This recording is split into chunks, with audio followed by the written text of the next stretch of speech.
ይህ ኢትዮ ማለዳ ነው። ሰብስክራይብ ማድረግ አይዘንጋ። የብልጽግናው ባለስልጣን ከድተዋል። ባለስልጣኑ ከመክዳታቸው ደግሞ የከዱበት መንገድ ወደ ኤርትራ መሆኑ ደግሞ ሌላ አነጋጋሪ ሆኗል። ማርያም ቤዛዊት ዓለም አይደለችም በማለት የተናገሩት ጳጳስ ከቤት እንዳይወጡ ተወሰነባቸው። 18 የትግራይ ከፍተኛ አመራሮች በዘር ጥፋት ወንጀል ተከሰዋል። እኒህንና ሌሎችን ዜናዎችን ይዘናል። አብራችሁን ቆዩ፣ በዝርዝር እናያለን። የብልጽግናው ባለስልጣን ከድተዋል። ባለስልጣኑ ከመክዳታቸው ደግሞ የከዱበት መንገድ ወደ ኤርትራ መሆኑ ደግሞ ሌላ አነጋጋሪ ሆኗል። ባለስልጣኑ ወደ አስመራ ይክዱ እንጂ እንዴት እንደከዱ እስካሁን በእሳቸው አንደበት የተባለ ነገር የለም። ተሿሚው ሲከዱ ደግሞ ብቻቸውን አለመክዳታቸውና ጠባቂዎቻቸውንም ይዘው ወደ ኤርትራ መግባታቸው ደግሞ ሌላ ግርምትን ያጫረ ሆኖ አግኝተነዋል። እኒህ የአቶ አወል አርባ ተሿሚ የግብርና ቢሮ ኃላፊ ለውጡን ተከትለው የብልጽግና ተሿሚ ይሆኑ እንጂ የአፋር ብልጽግና የሾማቸው ከአፋር ነጻነት ግንባር አምጥቶ እንደሆነም ተነግረዋለኝ። የአፋር ክልል የግብርና አርብቶ አደር ቢሮ ኃላፊ የሆኑትኝ አቶ ኢብራሂም ከክልሉ ፕሬዝዳንት አወል አርባ ጋር አለመግባባታቸውን ተከትሎ እንደከዱም እየተነገረ ነው። ጠቅላይ ሚኒስትር ዶክተር አብይ ባሳለፍነው ወር ወደ አፋር ጉዞ አድርገው የግብርና ስራዎችን መጎብኘታቸው የሚዘነጋ አይደለም።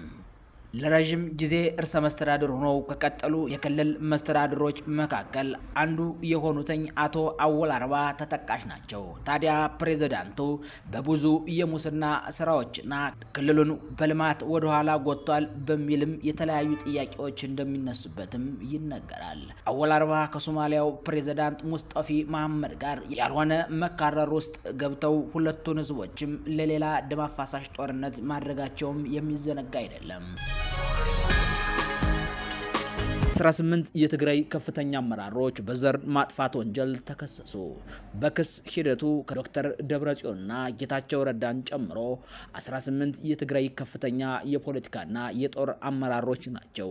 የክስ ሁኔታው በትግራይ በኩል አሁን በሁለት ጎራ፣ ትላንት በአንድ ጎራ ሆነው ጠላትን ገጥመው ለድርድር የበቁ ሲሆን ዛሬ ላይ ደግሞ በፖለቲካ አለመግባባት በሁለት ጎራ ተሰልፈዋል። ይህ ክስ ግን በሁለት ጎራ የተሰለፉትን ዶክተር ደብረጽዮንና አቶ ጌታቸው ረዳን፣ ጀነራል ጻድቃንና ጀነራል ምግበይን እንዲሁም መሰሎችን ያካተተ ሆኖ አግኝተነዋል።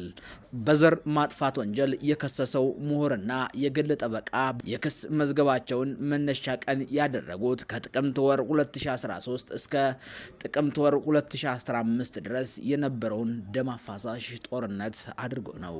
የክስ መዝገቡን በአንቀጽና በአዋጅ አደራጅቶ ይዞ የቀረበው ጠበቃና የህግ አማካሪ አቶ አበራ ንጉሴ ናቸው። ጠበቃው ባዘጋጁት 3 ገጽ ሰነድ የወንጀል ድርጊት ጥቆማ ማቅረብን ይመለከታል ያሉት ሲሆን ሰነዱን ያቀረቡት ደግሞ ለፌዴራል ፖሊስ ኮሚሽን ነው። ጠበቃው ባዘጋጁት የክስ ሰነድ በሁለት ኃይሎች በኩል የተደረገ ስልጣን ማስጠበቂያ ጦርነት ቢሆንም እየመራ ያለውን የብልጽግና አመራር ግን በሰነዱ ማካተት አልቻሉም።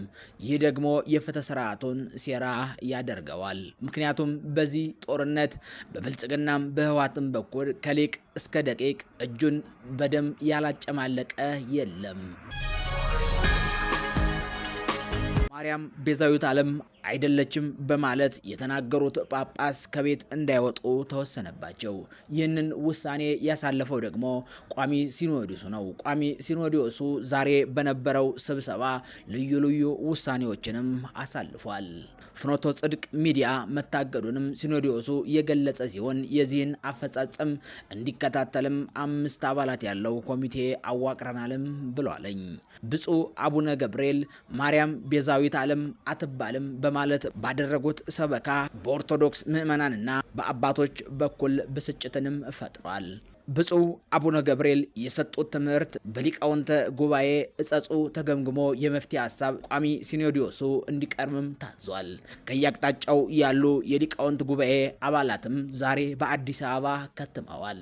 በሊቃውንቱ ጉባኤ ላይም ብፁዕ አቡነ ገብርኤል ከተናገሩት ጋር በተያያዘ ብቻ ሳይሆን ጠቅለል ሲልም ከኦርቶዶክስ እምነት ጋር በተያያዘ የተጻፉትን መጽሐፍም ሊቃውንቱ እንደሚገመገምም ይጠበቃል። ጳጳሱ ጉዳዩ ተጣርቶ የመጨረሻ ውሳኔ እስኪሰጣቸው ድረስ በመንበረ ፓትርያርክ ጠቅላይ ቤተ ክህነት ግቢ ውስጥ በሚገኘው ቤታቸው በተሐቅቦ እንዲቆዩ ወይም እንዳይንቀሳቀሱ የሚል ውሳኔ ያስተላለፈባቸው ደግሞ ቋሚ ሲኖዶሱ ነው። ይህ ኢትዮ ማለዳ ነው። ወዳችሁና ፈቅዳችሁ ስላደመጣችሁ እናመሰግናለን። ሰናይ ምሽት ይሁንላችሁ።